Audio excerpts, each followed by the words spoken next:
I'd like to ask everyone to please take their seats.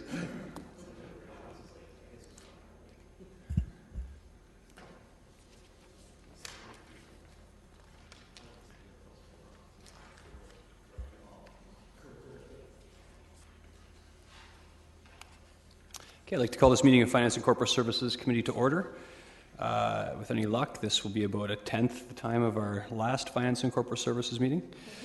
Could I get a mover on the consent items? Moved by Councillor Ioannidis. Questions on the consent? Councillor Fernandez. Yeah. Am I going to take them? Are we taking them one at a time? Or? You can ask on either. Okay. It's fine. Just a quick question on the bistro. We've never had any problems with this owner, have we? I know we ask that quite often, but I couldn't find anything in the report that indicated that we did. Ms. Harris? No, we've never had any problems with this particular owner. Okay, thank you. And on number 2, with regards to the starter company program, who has done this? Who's overseen this in the past? Who administered the program in the past? Because are you okay? You're covered. It's good. So what I see in the report is that it's a 2-year agreement with the province of Ontario. Yes. And Kitchener's Waterloo Region Small Business. The province of Ontario is providing $155,000 for the 2 years, right? Yes. Okay. And that will allow the Small Business Centre to hire 1 full-time person. Yes. Okay. So before this opportunity came up, from what I'm reading, I am understanding we've had this program before, the Youth Job Strategy. Who administered that program before? So the program that we had in the past is called the Summer Company Program. It's kind of confusing. And we've operated that program for over 10 years in the Small Business Centre. The difference between the two is that the Summer Company Program is called a fee-for-services program through the province, and this is a transfer payment program. It's new, and it's coming out of the Ontario Youth Job Strategies programs. Okay. So I see that it's ages 18 to 29 who are not full-time students. Yes. So how do we get the word out about this program? And is this $155,000 only for the hiring of the staff person, or is it part of it hiring the staff person and the other funding for the startup company? No, it's primarily for staff, and within the budget there's some money for marketing, but one of the staff person's responsibility as a part-time position would be to do marketing and outreach. We felt that for this program we need feet on the street because we're targeting youth that are not in school. Okay. And I mean, I understand that the money is coming from the province. Mm-hmm. But after 2 years, then what will happen then? You don't know. So it's. Are you hoping that the funding will continue if the program is successful? Of course we are. Yeah? That would be fantastic. Okay. Yes. Yeah. Okay. Yes. I guess. I mean, I understand that it has no financial implications to the city of Kitchener, and then that would be my biggest concern is that if the funding depleted or was no longer there, that there would be an ask from the city. Mm-hmm. So, okay. Thanks for clarifying that. Okay, no further questions. Those in favor of the consent items? None opposed. Very good. Okay, we'll move on to item number 3, the appeal for the vehicle refreshment. I think the report stands on its own. I'm not sure if there's any comments. No report. Okay, so any comments? We do need a recommendation on this one from committee. Councillor Yaneski. Thank you. This particular application is in my ward, and I'm quite familiar with the location of where the applicant wishes to locate the refreshment vehicle. It's interesting to note that there are a number of restaurants and eating places within that area from Lawrence over to just past Westmount along the Highland Road corridor. And as noted, there's roughly 20 or so. And two of the objections that fall in come from two that happen to be located in that area, Harvey's and Mr. Sub. And again, their concern comes down to basically competition. And again, they oppose the application on that basis. It's interesting to note that it's only 2 of the 20 places, so the other 18 have really no concern, which is about 90% of the people. Plus, the location where it's taking place will be at Gogoski Supreme Sausages, and they also provide food, lots of food for the area, and they have no concern on their own premises. It also brings back my recollection from years ago, and I'm talking 20 years ago plus, when we were under the former bylaws, zoning bylaws, where whenever a facility, restaurant, some type of operation would want to go in, and they had required a zone change because we didn't have the comprehensive zoning at that time for establishments of service commercial and commercial businesses, that each one had to go through a zone change. And almost the majority of them did not want a new operator coming in beside them or across the street or just down the street, only on the basis of competition. And here we go again. It does meet the zoning scenario, but basically their only objection is competition. So I disagree with those objections, and I'm prepared to move the application, move forward, and be supported. The other comment I also want to make, that this refreshment thing is not as I would see it, being there 7 days a week, 24 hours a day, which is what some of these other facilities they're operating on. They would be sort of come and go, typical as your vending, not just your vending, but your operators of sausages and hot dogs and other types of foods that they sell that are located, and they're only there at specific times of the day or the week. So to me, this is sort of a scenario that provides a service, and based on the competition component, I'm not in agreement with them, so I'm prepared to move and support the application.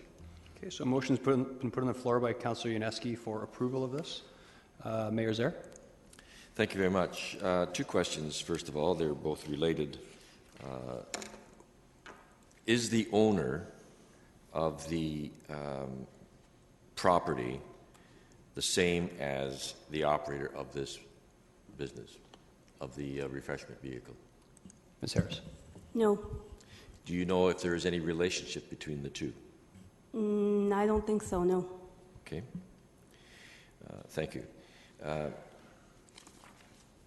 Notwithstanding what Councillor Yaneski has said, I would not support the motion that is on the floor, because while there are only 2 who are objecting to this, I think that we have, in many cases, most cases, have recognized those objections because of the type of services, the type of product that is being sold are very similar to the 2 that are objecting. And you have to remember that the 2 that are objecting are paying the property taxes, and that's why this policy is in place, to find out if there are any objections. So I will not support the recommendation, and I think that while the mobile refreshment vehicle is appropriate in some cases and many places, in this particular case, I cannot support it, because our first allegiance would have to be to the businesses who are there on a permanent basis. And when you do receive the objections, I think they need to be taken seriously. Councillor Inez? I totally agree with Mayor Zaire on this. If you know the area, the way I know the area, I travel that and I patron that area very well.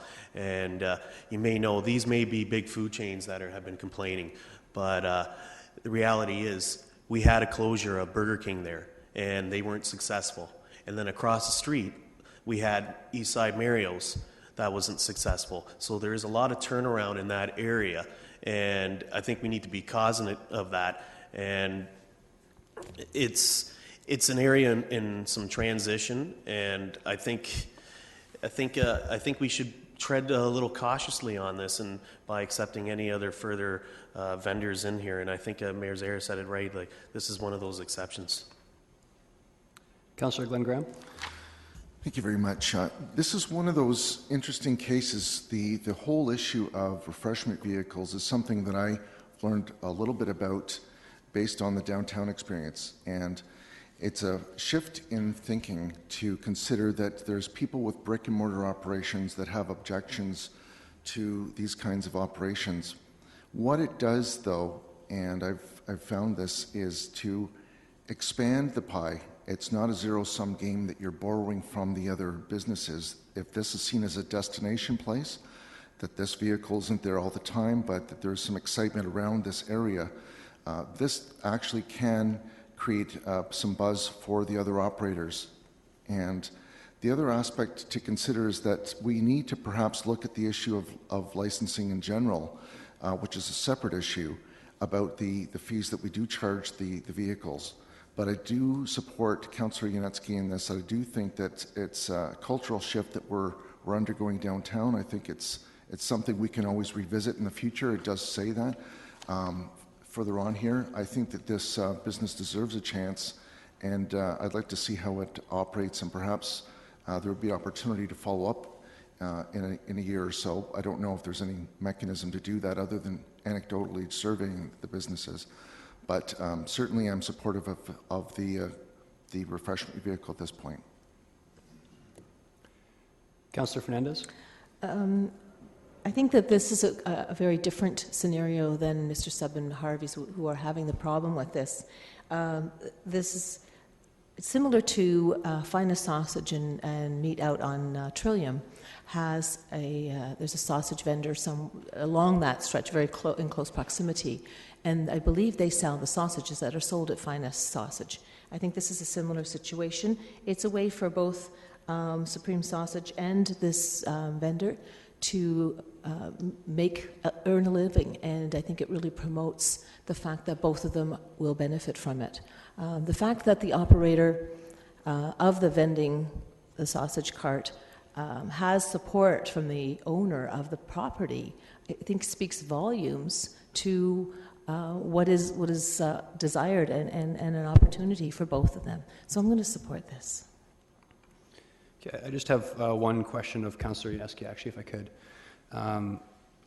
You mentioned a couple other businesses in your comments. Were you able to, you mentioned that there was no objection. Were you able to speak with any of the other businesses around, Councillor Yanetsky, or?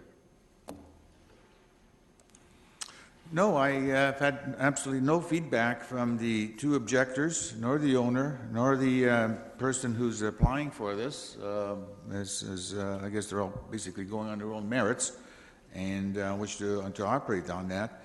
I just also want to add as a clarification from Councillor Ioannidis is about Burger King closing down, and that's totally true.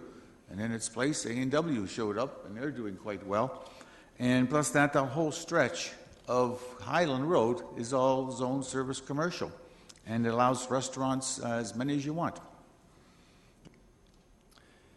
Okay, and I guess a follow-up question then of Ms. Harris, if I could. How long is this license for? Like, when would it expire? The license would expire December 31st. Okay, and are we under any obligation if we find objections throughout the year to renew?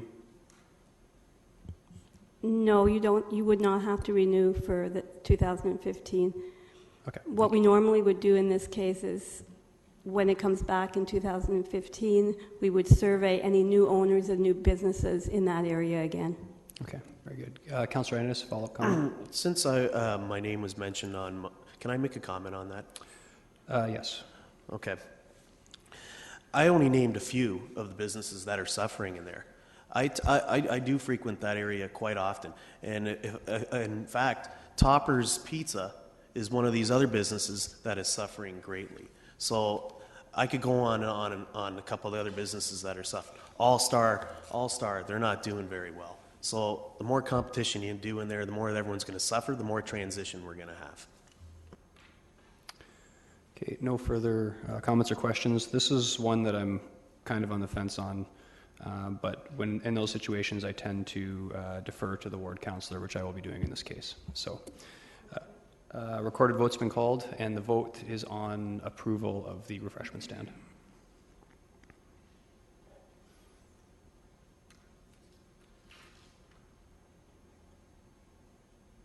And the voting is open.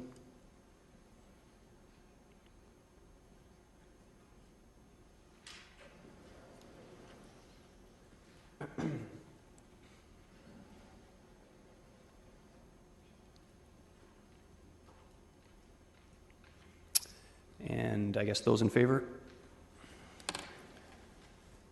And opposed? The motion carries. Okay. We'll move on to item number 4, and that is the Regional Economic Development Implementation Update.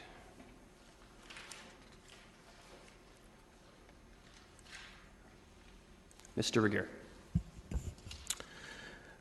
Through you, Chair Davey. This is a report giving a brief update on our current progress on the Regional Economic Development Strategy, and also requesting municipal support for change in the region of the Regional Municipality of Waterloo Act that would allow it to enter into the process of purchasing, servicing, and selling of industrial land in the Waterloo region. The primary rationale for the extension of the region's mandate into economic development is that in this particular area of employment land development, the remaining large parcels of employment land really are outside of the main cities of Cambridge, Waterloo, and Kitchener. The east side lands around the airport and between the airport and Cambridge is the primary area that will see employment land growth in the next several decades, and the servicing requirements for this area are extensive and require the higher level of municipal government here to manage, and particularly on the financing side. So this is a critical issue for the regional economy. It's not one that we at the City of Kitchener Economic Development Division are concerned about, because in essence all of the industrial or employment lands in the City of Kitchener are already serviced and are very limited in supply. So it's critical that we feel that it's critical that the region get involved in employment land development at this stage.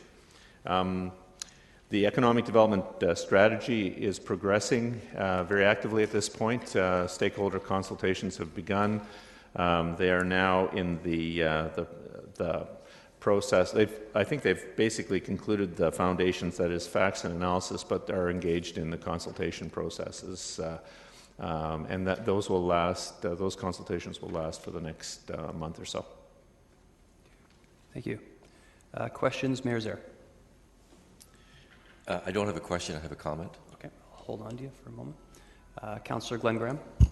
Thank you very much. The first question is regarding how this office would approach economic development initiatives if there was companies that were interested in the region. Would this company get involved, or would our own cities get involved? I'm just a little confused about where the line would be drawn in terms of how to approach the companies and get them interested in parcels of land. Would that be done through the centralized office? I would say the specific set of protocols that would manage this relationship are yet to be determined, and that'll be something that'll be ironed out as a result of this strategic planning process. Right now, there's a significant degree of collaboration through Canada's Technology Triangle. We all participate. All the municipalities in the region participate in that in the set of relationships to support business attraction to the region. And CTT is vetting and facilitating the evaluation of specific land parcels. I would say that a regional economic development corporation would obviously have a role in that process, but I wouldn't I don't doubt that the municipalities and the municipal economic development functions will also participate and help coordinate that I'm process. glad to hear that. In terms of the staff, how many staff does this anticipate? Right now, there's no allocation for additional staff. There will be. I think that will be determined as part of this strategic planning process. Perhaps Jeff was able to speak to that more specifically, but as I understand it, the region will consider any future funding allocation in its 2015 budget. So no monies would come from the city in any event, regardless of the staff? Is that what that means? Well, we're participating in this regional economic development strategy process, I believe, to the tune of about $24,000, $25,000 out of about a $200,000 budget. So we are active partners, and we do, contribute on a prorated basis to all of these processes.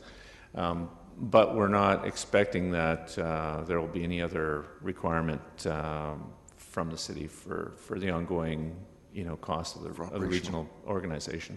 Okay.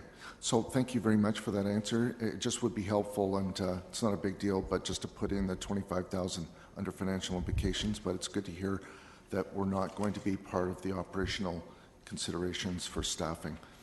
That would be interesting to note. I guess that would be my only concern, is about adding staff at this point. But certainly I'm supportive of the idea of working together so that we can entice larger operations to this area.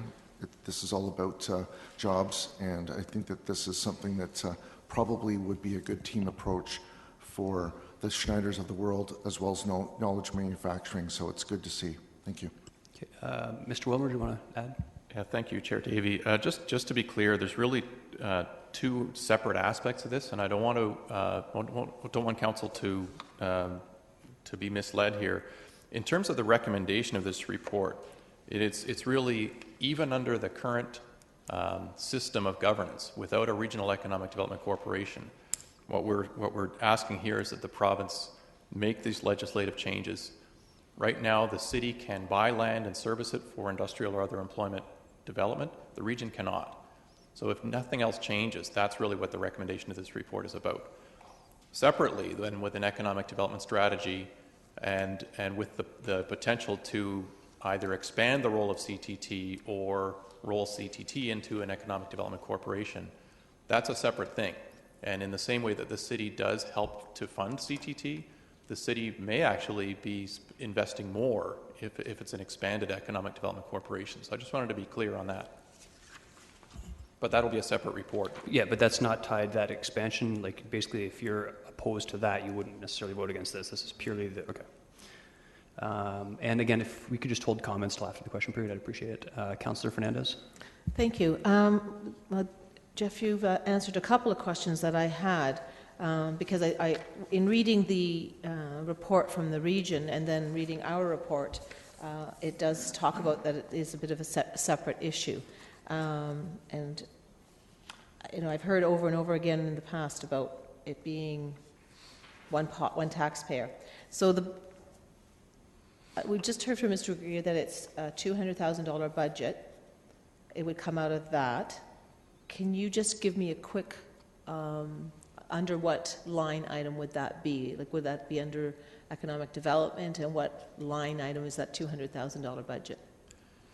The $200,000 that I referred to is the budget for the approximate budget for the development of the economic development strategy for the Waterloo region, and so we are making a contribution to that process, and it's coming from several sources within our operating budget. We contributed a small amount from our professional services budget last year. We'll make a small contribution from that budget again this year, and some of it is coming out of our corporate strategy capital budget. Okay. Just having just gone through a budget, I want to make sure that I understand when I'm looking at if I go back and look at the budget, and I understand that there's pieces that have been taken out of that. I just want to make sure I understand that. notwithstanding what Mr. Wilmer said regarding the fact that this really recommendation is changing a policy for the region to be able to enter into land development, I still have a concern about the duplication. And in speaking to a couple of regional councillors this weekend, I heard the same thing from them. So can you help me understand that, notwithstanding the fact that we do economic development and we do land servicing, and now the region will be doing it as well, are we not going to be competing against each other? I mean, sorry to interrupt before you answer. You did say that the lands were between Kitchener and Cambridge, and that there were some lands out by the airport that we have not serviced as yet. Is that right?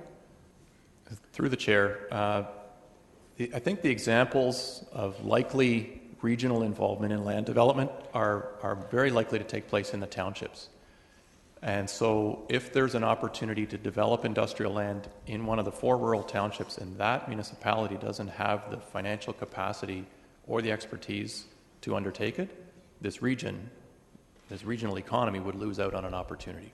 So I think that's the most likely scenario where the regional level of government could get involved in industrial land development, because any one township probably doesn't have the capacity to do it on its own. In terms of the question about duplication, we totally agree. We don't want to create a system where we're duplicating efforts of another government in this region. With some challenges and lost opportunities in recent years, we realized that there are gaps in the provision of economic development services.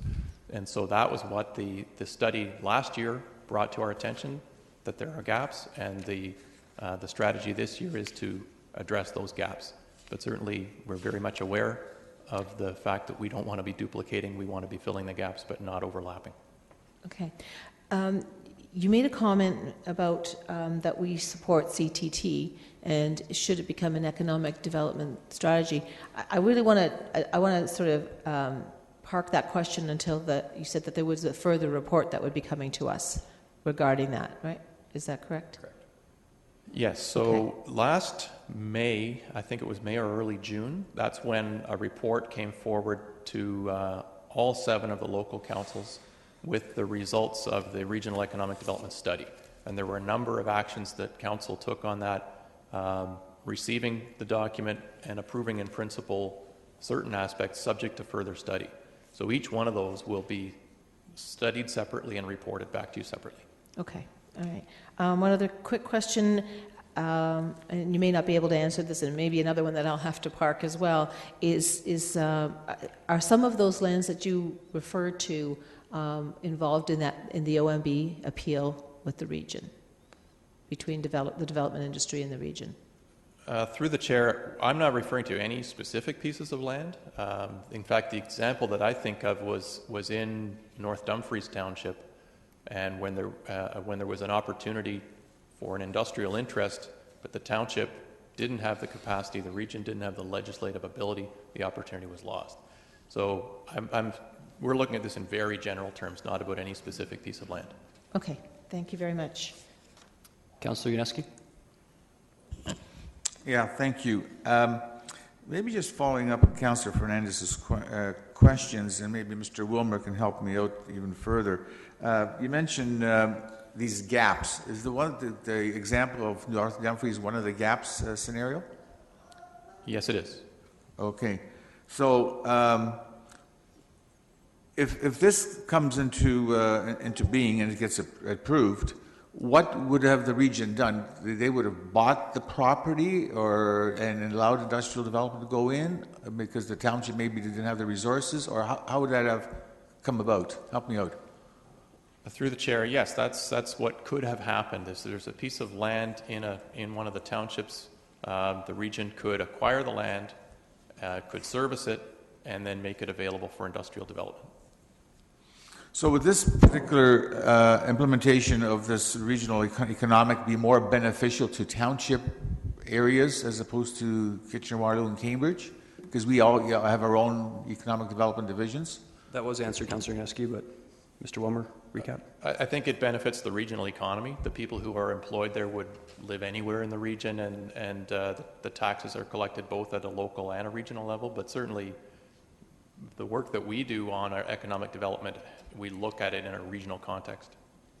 Okay. This step here that we're going through today would be a continuation of that presentation that was done at Regional Council by the consultants back half a year ago. That all the regional CEOs all got together and were supportive of this. Is it? Yes, that's correct. Okay. The question on duplication was basically answered, and I do have a concern on that. The term in the report and the recommendation talks about non-exclusive. I'm just trying to understand what that term means. So through the chair, what we want to be clear on here is that we're not giving this authority to the region and taking it away from the cities and townships. We're adding it to the region and retaining it. So Cambridge, for example, develops industrial land, they'll still be able to do that.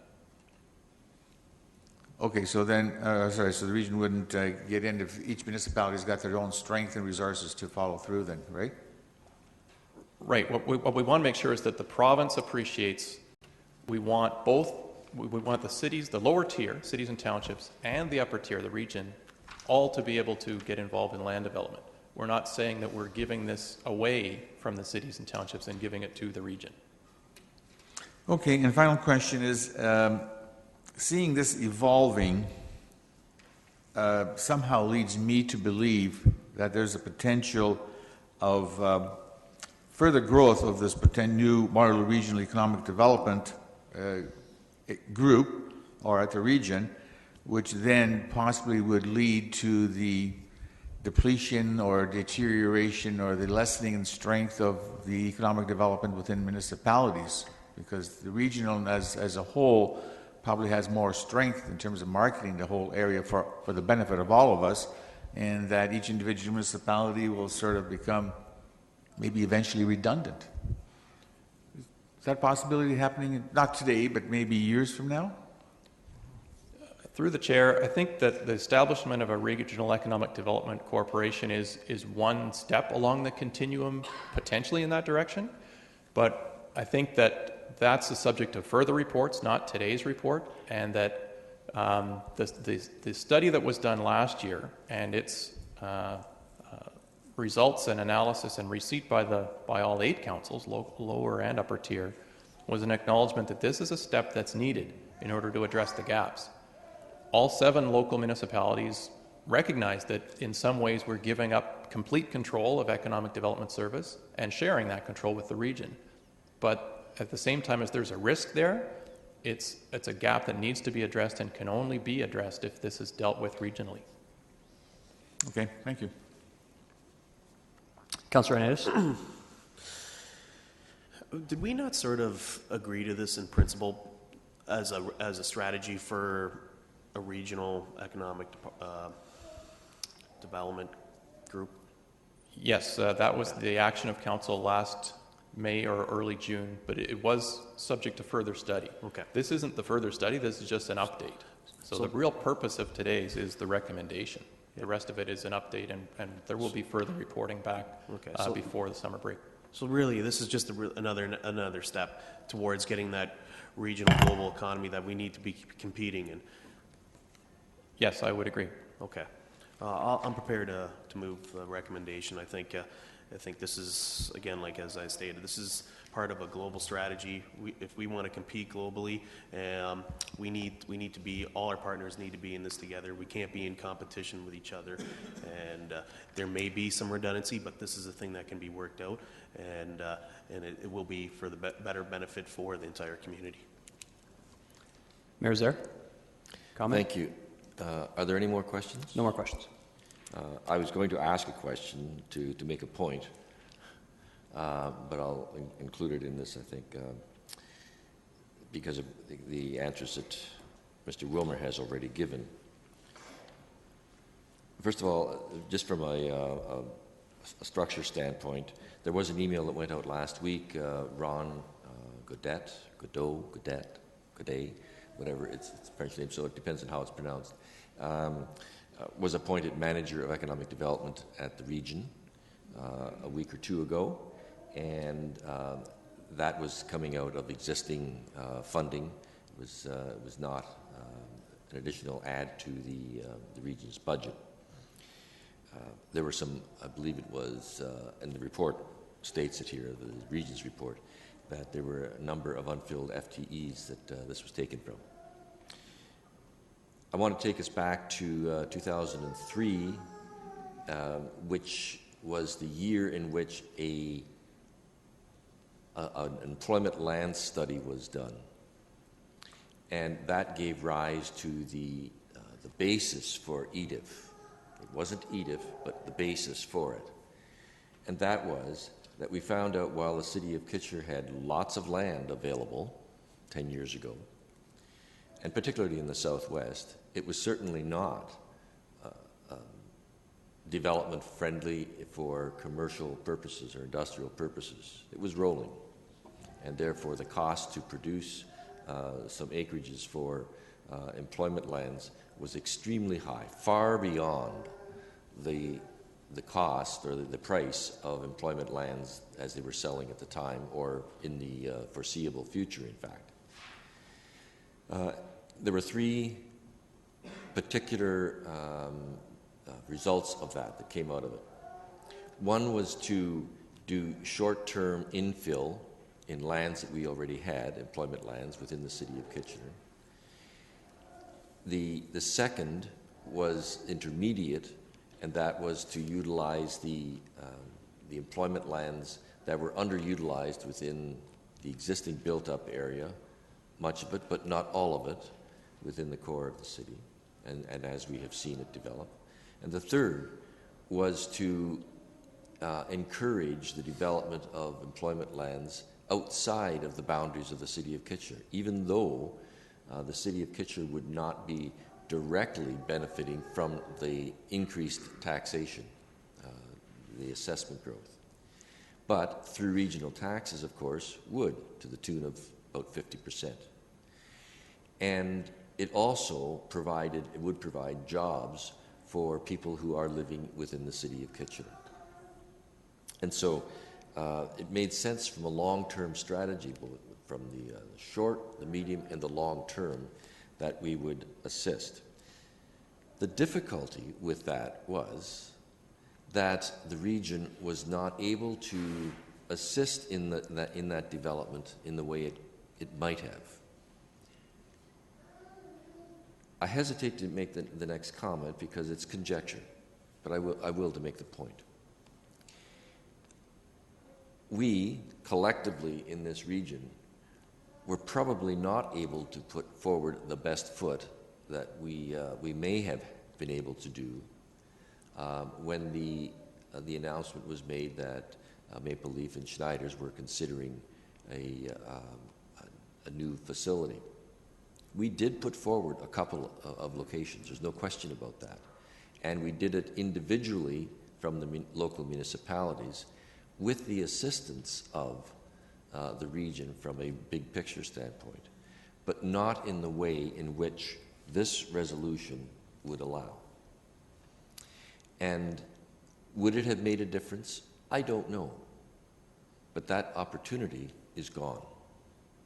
And I don't want to be in a position in the future whereby we potentially lose another opportunity because we don't have the structure in place. So this is not about competition. This is about collaboration and cooperation within the region. As Mr. Wilmer said, it's not about taking something away from the local municipality. It is adding to the toolbox in terms of how we would be potentially developing employment lands. And it's not about zone changes. It's about the opportunity to put something together as a group, as a collaborative within the region of Waterloo. Part of the difficulty is... Oh, sorry, I didn't know the alarm was on, Mayor Zare. Apologies. Pardon me? I didn't know the alarm was on, but that was your 5 minutes. But if you just want to wrap up quickly. I will. And thank you for that. I was trying to ask a question earlier, and I think you thought I was making comments, so I would have asked the question which would have been given. And this was what was going to be the question: how many 20-acre lots are available within the region of Waterloo? Certainly not within the city of Kitchener. And in the region of Waterloo, very few. And that's part of the problem. The townships, and to some extent, the Cambridge still has some land, has limited ability individually to put forward large lots and tracts of land, which would take care of that large request at some time in the future.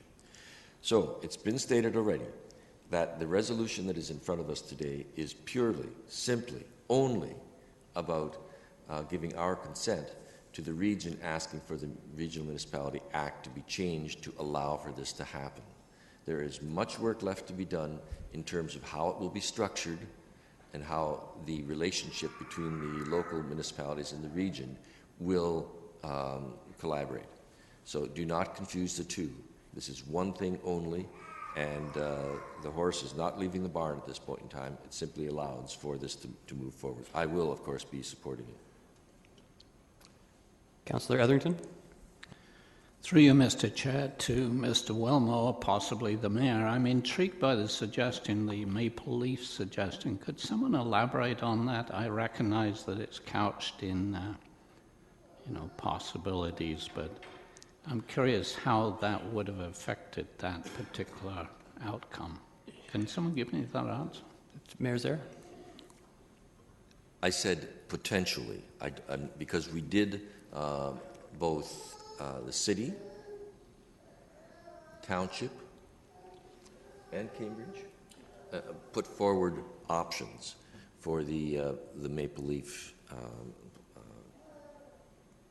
change of location. And for whatever reason that we will never know, Maple Leaf chose to deal with it differently. Had we had this sort of thing in place, the region could very well have put together a package that would have been coordinated. At this point in time, previously rather, it was individually we were putting it forward with the help of the region. I think collaboratively we would have been able to put forward a stronger case. Would it have changed, as I said before? I doubt it, because I think the die was cast earlier on. But be that as it may, I was just using that as the example. Okay, I just wanted to add to that, Mr. Chair, that as a member of that Maple Leaf Committee, I agree with what the Mayor is saying, and I'll certainly be supporting that.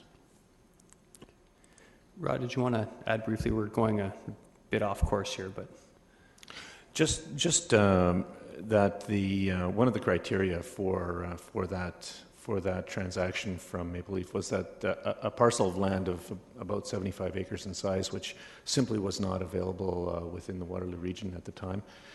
We attempted to, make whatever options available that were acceptable to the corporation. We presented them with CTT's help, and we would certainly have supported whatever solution might have been found either in Cambridge or in Waterloo or Kitchener or the townships. But we didn't actually have a parcel of land that met their criteria, which was large enough primarily to accommodate their needs into the future. So this getting the region involved, and particularly in the East Side lands, would definitely create options that we currently don't have to support that type of investment. Okay. No further comments. I'll just comment that, first of all, my questions about risk were answered earlier on. I'm not convinced there is any real risk at this point. I do share some of the committee's concerns with any sort of duplication or redundancy, but of course, again, that's going to be dealt with later on. And as a member of our Economic Development Committee, I assure you that we will ensure that there isn't anything being done at the regional level that we think that we can do better at the city level. So I'm happy to support this, and I guess we'll take the vote now. So those in favor? And none are opposed. Okay, we'll move on to item number 5. the lease reduction.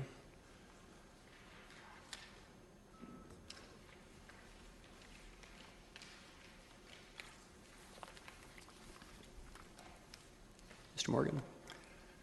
Thank you. Through you, Chair Davey. The new owners of 546 Belmont Avenue West Grace Mennonite Church lease a parcel of land from the city that is approximately 34 by 224 feet in area. This land is currently used for parking and has historically been leased for this purpose by the previous owners of 546 Belmont. The lease actually dates back to the early 70s between the Grand River Railway and the property owner. The city took over the lease when the land was transferred from the railway to the city for the Iron Horse Trail. The church is new to this location and meets all the city's parking requirements without the city-owned land, but would like to still lease approximately half of it for overflow parking. The existing lease also contains an escalation clause of 5% per year, and the owners are requesting that it be reduced to an increase in the amount of cost of living, which is generally in keeping with the industry standard in circumstances like this. Current lease rate is approximately $3,900 per year, and the request will reduce the amount by half. The city's property management team has reviewed this request and support it. Very good. Questions, Councillor Yaneski? Yes, thank you, Mr. Morgan. We did touch base on this last week, and I do have another question from mulling this over the weekend. I'm in support of this recommendation. However, in the recommendation, it has no reference to the price of the lease, what percent, because I mean right now it's 5%, and that was really established back, as you said, back in the 70s when inflation was at a much higher rate, and now it's around 1%. So, and the Consumer Price Index would sort of recognize that new rate, which would be appropriate. Is in the recommendation here before us any reference to that Consumer Price Index as being the direction for them to go in? Through you, Chair, there's no reference in the recommendation as it stands right now. There's a recommendation in the body. You. Sorry. Pardon me. Could you please continue, Mr. Morgan? Sorry. Through you, Chair David. There's a recommendation in the body that reflects the cost of living, but not in the actual recommendation itself. Okay, I appreciate that. The new rate that you've got here being $1,969, at what rate is that established at? Through you, Chair David, that's actually, we took the value of the current lease based on the current area under the lease and cut it in half because they're actually leasing exactly half of what they want to lease exactly half of what they had. Okay, so I appreciate that. So they're leasing it at $3,900 and change, and so you reduced it to half to $1,969, but that reduction by half is still really at the 5% lease rate, as I would see it. I'm not sure I understand your question. The 5% reflects the annual increase that was tied to the parent lease. Well, that's correct. Are they getting into a new lease? Through you, Chair David, we will be drafting a new lease to reflect the new area that will be leased, and that will also reflect, upon approval, it would also reflect the increase at the cost of living instead of the 5%. So, so based on what you just said, are we something coming back to council in the near future to approve this, or is the staff handling it? That's correct. I don't believe it would need to come back to council. Okay, so then on that basis, then I would like to see in the recommendation report, as is, but the determination of the lease increase be tied in with the Consumer Price Index, and that be in the recommendation itself. That's where I'm coming from. Okay. And I'd like to move that eventually and have that addition added. Okay. As I'm not seeing other questions, are there any concerns with that being added to the recommendation? I'm not seeing any. Okay. Okay. Someone prepared to move, or are you moving the recommendation as well, Councillor Yaneski? So yeah, so the recommendation is as presented here in the staff report, and maybe the second part would be that the lease rate be determined as being part of being tied in with the Consumer Price Index. Okay. Very good. Those in favor? And none opposed. Okay, we'll move on to the final item. There was a revised version that should have been left in your desk on the Downtown Financial Incentive Program.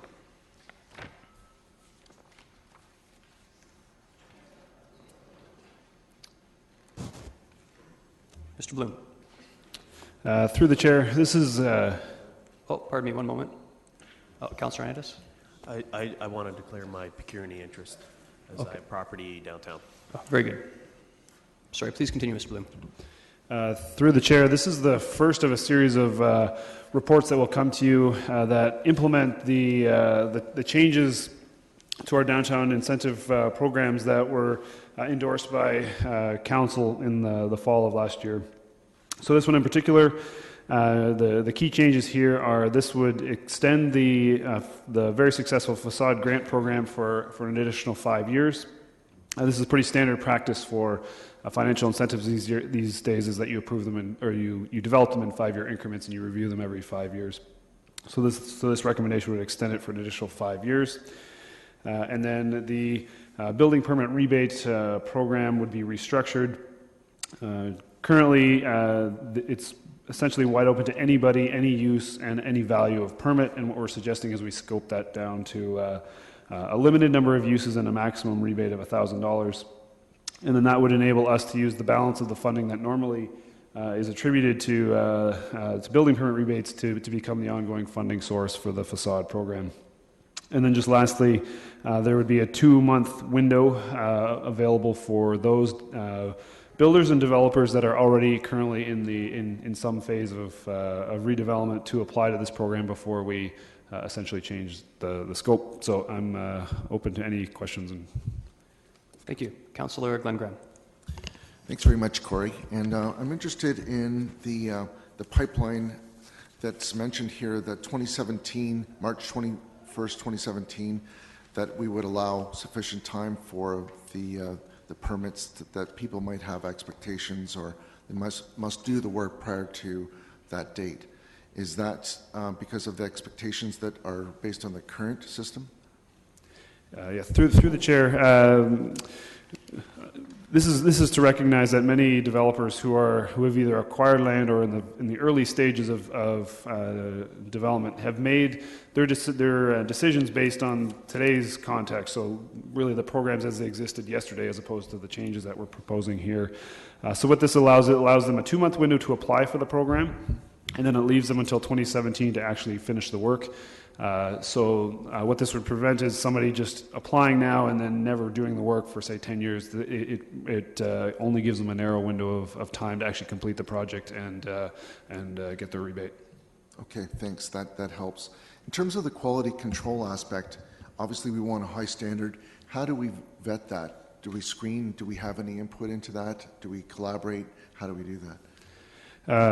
Through the chair, we do that through the facade grant program. We have a set of guidelines and criteria. We haven't introduced that into the building permit rebate program. If that's an interest of council, then certainly we can take that back and see if there are opportunities for us to have similar guidelines and standards for the permit rebates. If I'm not mistaken, I thought that there was a connection there, that there was that they were taking this money and applying it towards those kinds of improvements. Is that wrong? Through the chair, yes. In some cases, it's for exterior works, in which case we do have the King Street facade guidelines that we can base it on, but some of these permits are for interior works that we don't have guidelines for. Okay. All right. Thanks. Councillor Singh? Yes, thank you. The report doesn't really indicate the financial aspect of the program. I understand it's already been budgeted in the capital, but just for the committee's refreshment, could you outline? Sure. Through the chair, the facade grant program was initially funded out of a capital source. There was $600,000, and essentially there was no ongoing funding source for that, and we've either approved or committed a good chunk of that money. So once that money was gone, there would be no more facade program if we don't find an additional source of ongoing funding. In terms of the permit rebate program, I think there's an annual capital line item in the value of about $80,000. So what we're suggesting here is we would use $10,000 of that for the building permit rebate program, and the balance of that would go as an ongoing funding source for the facade program. Okay, thank you. Councillor Etherington? Yeah, I just had a couple of questions, Mr. Chair. First question was, could you tell me, Corey, how many companies that have taken advantage of the facade improvement program have actually gone out of business? Through the chair, I would say very few, maybe 2 or 3. And in most cases, and actually in all of those cases, the work that they did beyond their sign stays with the property. So they would have enhanced their storefronts, the exterior cladding, things that will stay for life.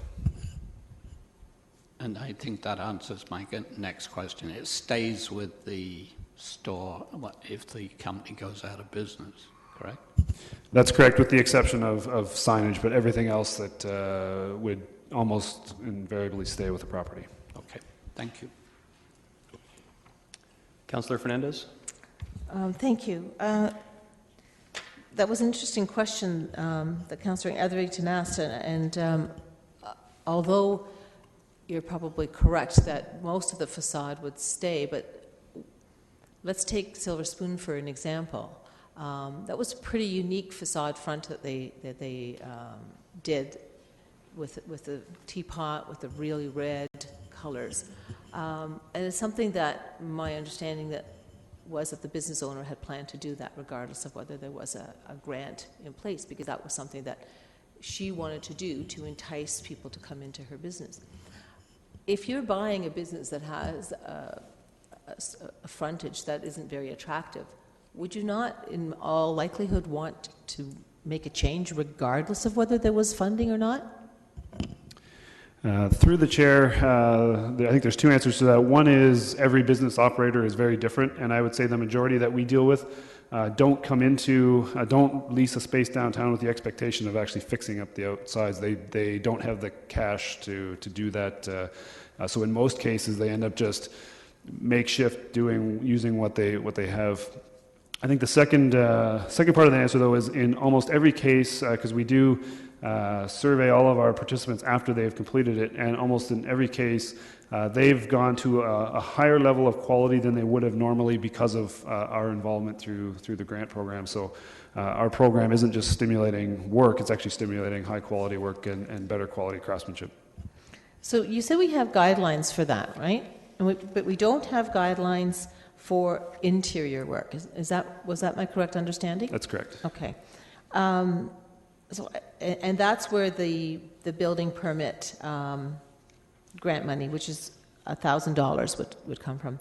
So I think that we should be putting something in place for that. I mean, if we're giving we have criteria for the frontage, why wouldn't we have some criteria for interior work as well? Because I think just going through the doors isn't enough. You know, going through the doors and being able to run a business that is clean and attractive is also really important and safe. That's the other concern I have, is that some of these renovations may not be done up to code or in an appropriate manner. So I think we really should be building some kind of criteria in there. Is that going to be an onerous project for staff? Through the chair, I don't necessarily see it as onerous. It's probably not something we can do in the short term, but certainly something we can look to do over the course of the next year. Okay. I'm a little bit concerned about the length of time. I think 5 years, although notwithstanding that you have said that that's the general practice, just because it's a general practice doesn't necessarily mean. To me, if we're saying if the work isn't done by March 2017, then that should be the deadline as well. I really don't see why we would extend much past that.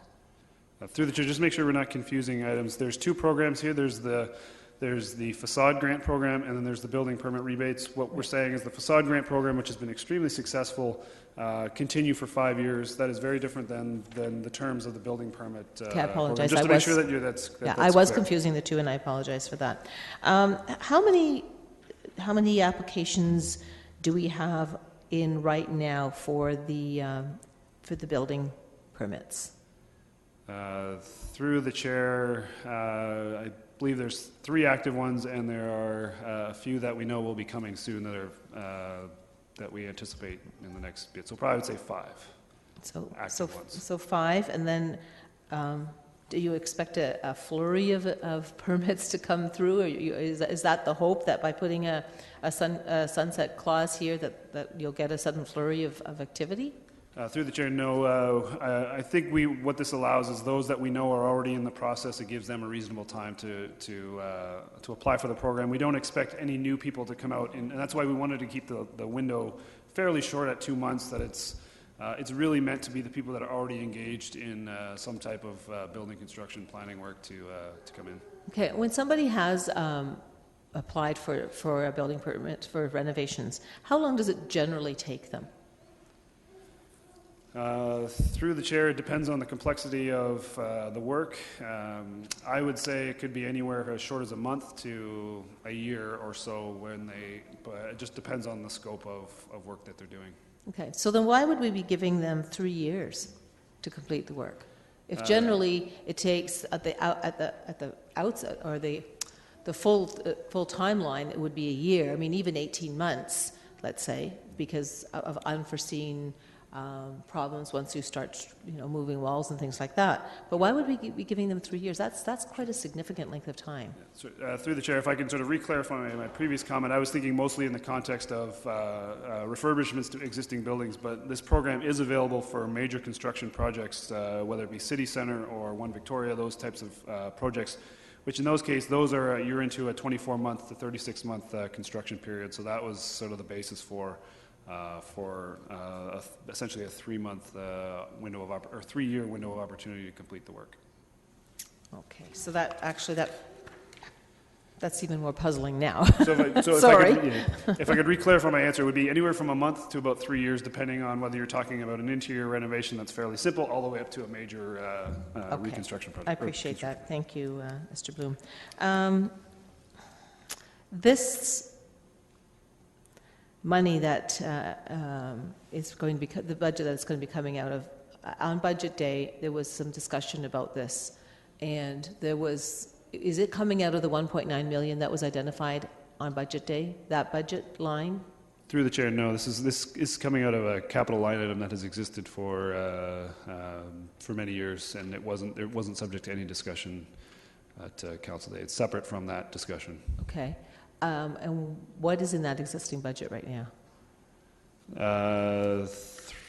Through the chair, the existing line item is about $80,000. It's in the capital budget, and then in the account, I believe there is in the nature of about $800,000, largely due to some major commitments to projects. So, for example, City Centre condos, I think the estimation is that their rebate fees are about $400,000 plus. So there is, I think, about $800,000 left to fund some of the outstanding projects. Okay, so once that pot of money is depleted, is it your hope that would be it? Like we're not going to be, staff is not going to be coming to council for additional funds to put into that fund? Through the chair, that's correct. Essentially, once the funding is gone, we don't accept or approve any more applications. It's subject to the availability of funding. So our intention here is the money that we have in the capital budget is enough to take care of those existing commitments from developers and not necessarily finance any major projects moving forward. Okay. The other question I have, because I think that this is a guesstimate more than an estimate, and the statement of once all of these projects are completed, an estimated total construction value will be $1.46 million. And maybe I better ask the question of where did that construction? I mean, are you now including like City Centre and One Victoria in this amount? That seems too little. But you're saying, my understanding is this is the facade program, of which the city will provide $429,000. So you're saying the facade program, you anticipate the construction value to be $1.46 million? Through the chair, yes, that's correct. That's based on all of the 39 projects coming in. When they apply, they actually tell us how much the full cost of construction is. So when we add up all the value of all 39 projects, it comes out to about $1.5 million. And to be clear, that's not the construction of a full building, that's just the No, I understand. incentive program. I understand. So these are maybe I didn't read this clearly enough. I did a couple of times, but you're saying that there are 39 projects already in of facades that are going to be expected to be redone. Yeah, and let's just make sure we're only talking about the facade program, and that this is the paragraph you're referring to just refers to the facade program. That's different than the building permit program. Yeah. So we have 39 applications projects that are either complete or have been approved, and we're just waiting final construction. And based on the numbers they've provided us, that will create about $1.5 million worth of construction value. Okay. All right. Well, I'm glad to hear that clarification, because when I read estimated total construction value, I was trying to understand how you came up with that number. But if you're saying you've already got these applications in, or anticipated applications that are something that you've heard from owners already, then I understand where that's coming from. Okay, I think that's all the questions I have. I may have a couple comments. Thank you. Councillor Yaneski? The facade program basically is to improve the face of the building on street frontage. That's correct. And you mentioned that a lot of these businesses that want to locate on that street may be challenged in terms of their financial scenario, and they're basically just interested in fixing up the inside to suit their needs of what they're going to be providing. The building permit that is issued basically falls and takes into consideration all the changes and improvements that need to be done in compliance with the building code. And that would apply both interiorly and exteriorly, right? That's correct. If the person wants to make some changes to the exterior, and submits his drawing, goes through the process and gets it all approved, etc., there would be an exemption then provided to the building permit as outlined in the report. That's true. They could apply for both programs at the same time. Right. But he also would like to apply to the facade grant reserve program. Could he do that as well? And get a grant to make improvements because, you want to make maybe substantial changes to the frontage face as well? If I understand the question, yes, you could apply. So a retail or a restaurant shop owner could apply for both programs. They can apply for the facade grant, which deals with the exterior facade. They can also apply for the building permit rebate, which could apply either exterior changes or interior changes. So if he does that, is that not double dipping? Through the chair, no. We go through a scrutiny process where we make sure that the costs are completely separate. That they're not paying for their building permit fees out of the facade grant dollars. That they're completely separate. Because there's a certain limit in terms of the building permit allowances, right? Through the chair, there's a limit to both on the facade side and on the building permit, and they give us detailed lists of all of their expenditures, and we make sure that there's no double dipping. Okay. Thank you. Okay, I'm seeing no further questions. I actually just have one. As a result of the changes, it looks like, again, for every dollar the private sector spent, $2.40.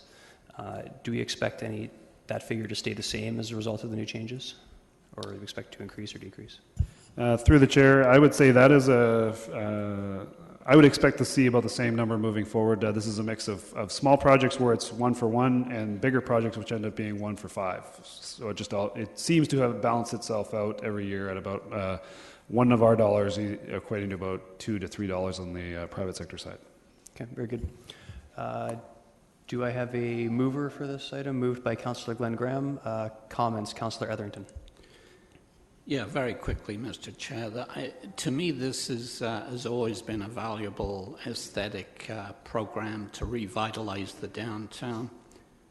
I'm showing my age, but during the past 40 years, I've watched the heart of the downtown falter, almost collapse on several occasions. So I can't say enough that in order for the entire city to be healthy, I'm convinced we have to continue to nurture the condition of our vibrant core, or make it vibrant. This program helps achieve and maintains that good health, so I'll certainly be supporting the extension. Thank you. Councillor Glenn Graham. Thank you. I would also move an amendment further to what Mr. Bloom mentioned, that we should tie the work that's done to the standards that we have, the high standards, so that even if we do give a rebate, that we do ensure that there's some kind of consistency there. In the past, and Councillor Etherington alluded to that, we used to take almost anything to fill the gaps on the street. We're past that point. We can set a high standard and maintain that. I think that's really critical. This is a further investment in that high standard, and I do support that. Maintaining that and sharing those standards up front with our stakeholders is really important, so that they understand that this is a downtown that's on the way up, and that we want them to be part of it, but that we do need to ensure that they have plans that do meet those standards. So I will support this. Sure. I think that's kind of implied. I just have to ask staff then at this point if they have any further information regarding that. Through the chair, no information required, and I would suggest you don't even need to pass a recommendation. I think the comment is clear, and we will take it and look at it and come back to you hopefully within a year. Very good. Councillor Neski. Thank you. It's interesting to note that in the report it says that the current program has produced tremendous results, and that's great to hear in enhancing the overall appearance of the downtown and enhancing the community's perspective on the core. And a number of storefronts have benefited from this, and it has achieved the success that the program, when it was initiated, has done along the way. And I think that's wonderful. However, this only applies to the downtown. I mean, there's other businesses elsewhere throughout the city that have frontages on streets, and they have no benefit of this at all. I know Belmont Village in my ward also has street frontages, and it's struggling also to survive and trying to make the best of it, and it has no incentive programs on this at all. Also, with the upcoming LRT coming to the community shortly, it's going to provide a great boost towards people using the system, people coming to the downtown area, and anybody who wants to establish a business or improve the existing location would be, I guess, anxious to locate down here and open up a business to take advantage of the new system and the expected population that will be using the system. So I see that as a potential in itself from a market reaction point of view, and I feel that providing more incentives is really not really the way to go. I think it can stand on its own merit. The program has established itself. The downtown has improved tremendously, as has always been pointed out by staff, and with the LRT, I think it's going to continue and grow some more. So I'm not prepared to support spending more taxpayers' monies and having these incentives and grants. Councillor Fernandez. Thank you. Councillor Yanetsky spoke to one of the concerns that I have mentioned a number of times about storefronts in my ward and other wards that I've seen that are sitting without any incentive at all. And I think that that's really important. Just looking at even the Environics survey that we're going to be seeing later on today, my take on that was that downtown is no longer a priority a top priority, let's say, to some of our residents. we've put a lot of money into the facade and a program, and I think it has been a good program. I know we've made some commitments, but if I'm going to support this, what I really would like to see is that in 2 years that we review where we are, how many more businesses have done the uptake on both the building permit. At least by that point in time, we should see what's the outcome of the One Victoria, the city centre. We should be seeing where we are with the LRT. So I would like to put that into the recommendation, is that in 2 years, so we're at 2014, so in 2016, that we have a review and an update of where we are with this policy, what's left in the budget, and what the uptake has been.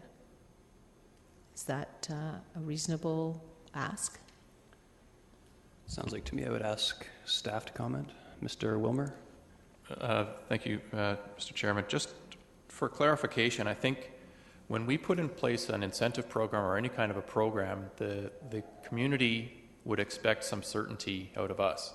So if it's council's intent to make a commitment for 2 years and then revisit, I would suggest that you only make the commitment for 2 years, rather than a 5-year commitment that after 2 years you may then change the rules in the middle of the game. And so there's separate recommendations here. I'm not sure whether, Councillor Fernandez, whether your comment related to all of them or certain ones.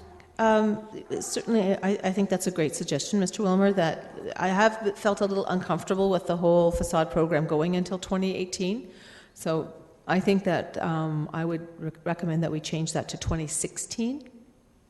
And should there still be need for incentives, should there still be money in the pot, so to speak, that there would be no reason why we couldn't extend the program. I'm not saying that we're cutting off the program. I'm just saying it's an opportunity to have another review of what's happened in the past. So that would be the one change. As far as the planning and building permit fees, I wouldn't change the date on that, the 2017 date. Okay. And Mr. Bloom, would you like to comment on the implications of 2 year? It's certainly not unreasonable, but I would say that while we've been successful in stimulating, well over 50 storefront refurbishments over a 5-year period, I would say we have equal or not more storefronts that are still in a state of disrepair. So to get downtown fully to a point of the kind of quality that I think our community wants, I think 5 years is a reasonable timeline. And Mr. Regier? Just one other consideration for council on this, and that is that we're about to enter into a process of constructing the LRT. That process will lead us certainly well into 2017, and during that process, we're going to see some disruption around the downtown. I think that. It's going to be important to retain a certain amount of support for particularly small-scale, the kind of boutique investment that we're seeing in the downtown during that process. We're attracting interest. We're seeing enthusiasm for the downtown, but we're about to enter a 3-year construction project, so I'd suggest that a longer window here to get through that process and see the full implementation of LRT would be the appropriate time frame for consideration on this program. Mr. Greer, you're speaking to something different, in my opinion. You're talking about support through to the small boutiques and the small businesses through the LRT process. Yeah. I'm talking only about the facade program, which would be businesses who are considering doing a facade change, regardless of whether LRT is coming through. They're going to want to do this facade change, and the incentive is for them to do that change sooner than later. So I'm a little bit puzzled. I don't think that this is supporting the smaller boutiques and businesses that would be doing a facade change. This is offering them incentive.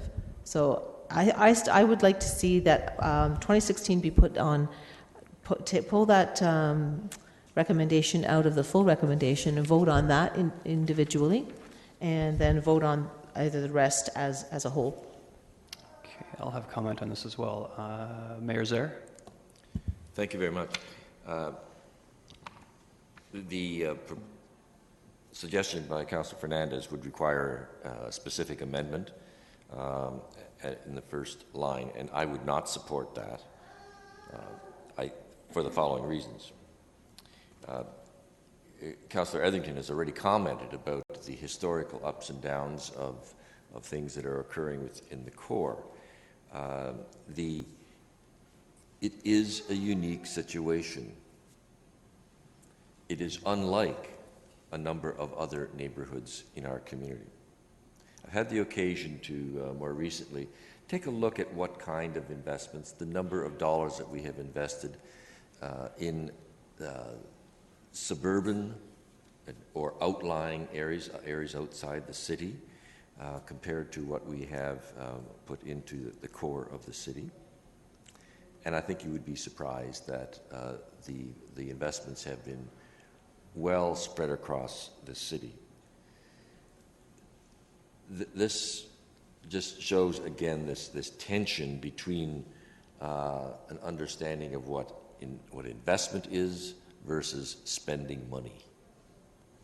And I won't go into a great deal on that because I think you understand what I'm saying. It needs to have that kind of certainty. The 2-year time frame or even a 3-year time frame is short-sighted. The reason that we are seeing a lot of improvement within the core is because previous councils have chosen to make a longer-term commitment and allow the development to occur and to fundamentally change what is happening, not just within the core of the city, but across the entire city. Moving this to a shorter period of time than the 5 years does not allow for that certainty. I know that the suggestion from Mr. Wilmer would be saying if you intend to review, don't have, just change the period of time totally as it would be in the first paragraph. But I even disagree with that. I think that we are making a commitment, we are seeing a program that works, and it's for a relatively modest amount of money when you compare to the amount of investment that is occurring within the city. And I deliberately chose the city as opposed to just the core. I will not support a change, an amendment to the recommendation. I believe it is sound as it is today, and we should proceed forward with it. I don't know, Mr. Chairman, if there is in fact an amendment on the floor, but there appeared to be. There is an amendment on the floor. Perhaps that has to be that would be the first motion that we would be taking, and I think the discussion should be focused on that. Councillor Glenn Graham moved the motion, the recommendation, and Councillor Fernandez amended, which we will have to vote on, that we change the December 31st, 2018 to 2016, is what we're discussing. Okay. Councillor Glenn Graham. Sorry, I know I spoke before. I'll just be very brief. I of course, would prefer a longer time horizon, but I understand that some councillors are doing their job and representing the suburbs. They're skeptical about the need for this approaching LRT. I will support the amendment. It's not my first preference, but I do think that this will bear out as a worthy investment. Councillor Fernandez is not saying no. She's not saying that we won't support it going forward. What she's saying is let's review it. So I can get on board with that. I do think that the results will prove that this is a worthy investment and does improve our downtown. Yeah, I'm the last person to speak, and as per usual, I find myself somewhere in the middle. I think this is definitely a worthwhile program, and I think that in the very least, this program should be in place up to when we see rapid transit come through. By the same token, I don't necessarily want to wait. I don't want to see a discontinuation of this program. I'd like to see it be in the downtown for some period of time, and I'd like to see the downtown actually be excluded and look at some of the key corridors outside of our city, and other members of council have mentioned their own wards, and I looked at the Lancaster corridor as an example as well, or Victoria Street. So I'm not comfortable with 2 years, because 2 years, frankly, doesn't really give much time for any sort of traction. And to Mr. Wilmer's point, the reality is we can't just say we're going to review it. We're either ending it at that point, and there's no certainty for any of those businesses, or we're not. So I won't be able to support 2 years. If a recommendation comes forward, I think perhaps 3 or 4 years is more appropriate, because it would coincide with the LRT being finalized, as well as I think we should even go so far as to put forward some direction that at the expiration of this program that we look to other areas, other key corridors of the city. So what we'll be voting on first is Councillor Fernandez timing. So it's the recommendation as is, but you would change the last December 31st, 2018 to 2016. And a recorded vote has been called. So if you want to see that as 2016 instead of 2018, you would vote yes.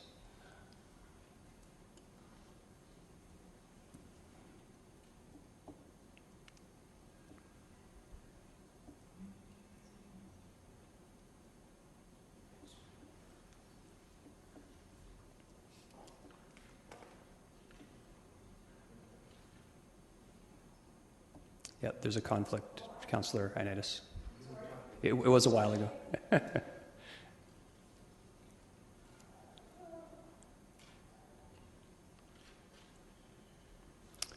Okay, those in favor? And opposed? Motion is lost. Councillor Fernandez? Just a quick question. You had said that you would support a sunset of 2017. So is that something that you're suggesting you'd be amenable to if that was put forward? I would.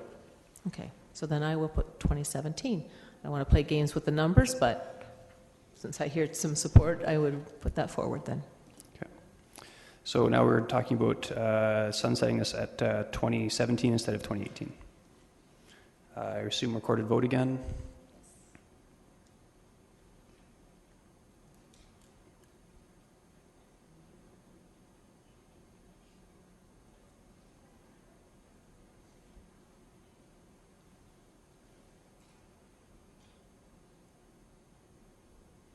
Those in favor? And opposed? And that is lost on a tie vote. So we'll back to the main motion expiring on 2018. Recorded vote.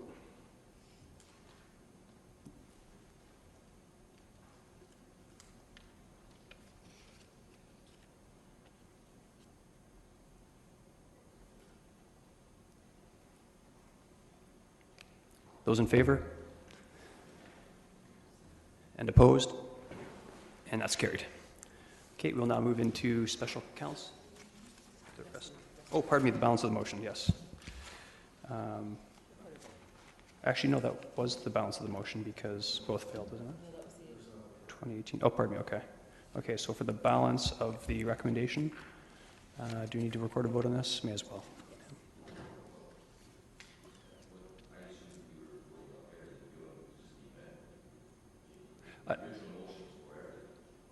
Right, that's my understanding was original motions for everything, so. Okay, we're good. Okay. So we'll move into special counsel. Mayor Zare, we have to switch spots, correct?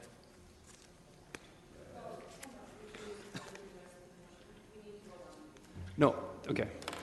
To clarify, we can vote again if councillors were unclear, but essentially 2016 was voted down and 2017 was voted down, so then we move back to the original motion, which was the full recommendation. Was that the understanding of all of council? I apologize, that was not my Okay. understanding.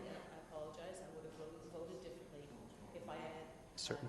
understood that. Okay, so Mayor Zare, do you want to comment? We're going to re-vote on this. There was a misunderstanding. No. Okay. That's we should have followed that was for, because if we go strictly by our rules of procedure, it was amendment for a specific amendment to it. And then, because the original motion was for the entire thing, but if it clarifies it, let's vote on the balance of it. Right, yeah, to be clear, the way we did it was correct. It was just that some members misunderstood, yeah. Okay. Yeah. So recorded vote again, and this is on the entire recommendation as it's printed. the balance of it.